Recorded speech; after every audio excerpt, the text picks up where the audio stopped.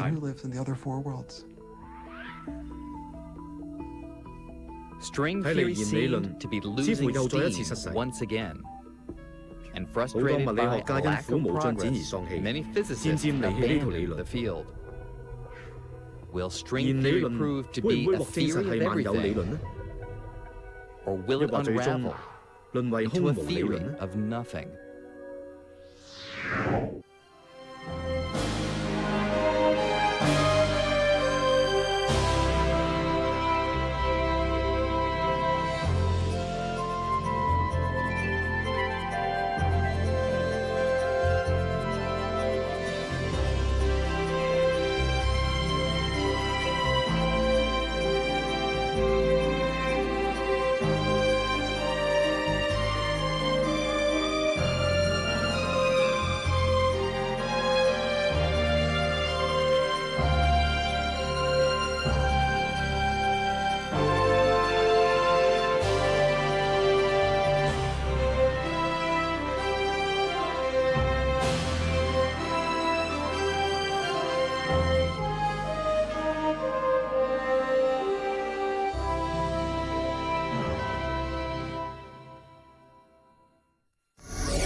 Could string theory explain our universe?